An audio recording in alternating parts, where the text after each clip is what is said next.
It's my life. I got dirty, dirty, dirty, dirty, dirty. It's my life. Alright, hello, sound check mga idol, mga kabomba.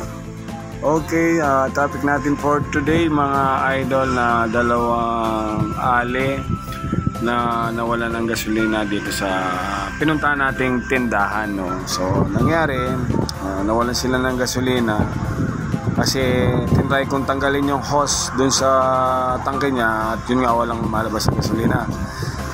So, ang ginawa ni Kabomba, mga idol, sabi ko kay ate, hanap ka ng lalagyan at bibili kita ng gasolina.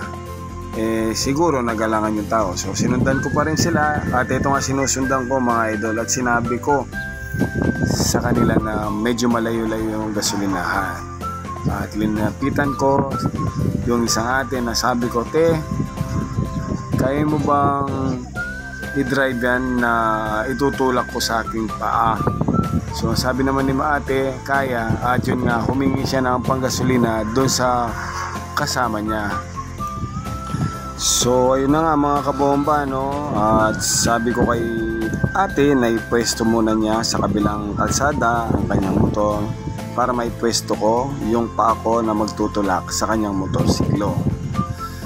So ako rin siyempre nag-aalangan kasi babae yung nagdadrive, baka masapul niya yung ating motor, no? Pero sa magandang resulta naman, marunong talaga si ate na mag-drive, na yun, itutulak natin siya, no? At yun nga, nakabelo na ako yan mga idol at tinulak ko si ate at sinabi ko sa kanya na, te, wag mo akong titignan, eyes on the road. At yun nga,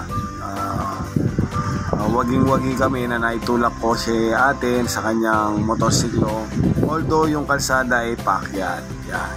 So binigyan ko ng bilis ng konti at yun nga, nakakyat kami. Ito makikita nyo naman sa aking harapan, yan, no? Patulay po kasi yung kalsada, yan, paakyat po siya ng tulay. At nung nakakyat na kami mga idol, mga kabomba, binitawan ko muna pansamantala si ate, yan, para naman medyo marelaxan din siya, nag-aalanganin, no? At saka pababayan, kahit hindi mo na alalayan, hanggang doon sa matapos ang bilis ng kanyang motorsiklo, balik sa swing arm na naman si Kabomba at tinulak na naman natin, no, mga idol. At yun nga, malapit na kami dito sa unang gasolinahan. Dito, ginabayan ko pa rin si ate hanggang doon sa makargahan niya ang kanyang motorsiklo. At yun nga, no, habang kami lumilipad ng kalsada, ginabayan ko ulit si ate at pumesto ako sa kanila. Tatawid ang kanyang motorsiklo. So yun nga, no, mga idol, pagtawid ni ate at napansin ng gasoline boy, ayun, tinulak na rin ni sir yung kanyang motor, no? At yun, nandito na kami sa pumping station. Kinarga na ni ate ang kanyang motorsiklo, pero hindi ko pa rin iniwan si ate hanggang dun sa makita kong umandar ang kanyang motor. So yun nga, no, sa mga kapwa nating motorista, kung kayang tumulong sa maliit na bagay o sa maliit na paraan, gawin natin.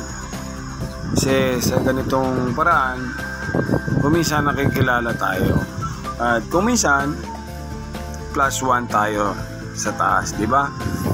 So sa mga magbabiyahe ngayon, ride safe. Mainit man, lagi lang tayong nakatawa, enjoy life lang mga kabomba.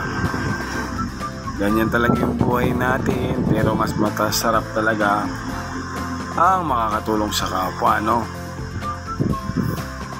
Ayun, bumandar na. So iwan na kita ate, ride safe sa'yo, ingat, God bless.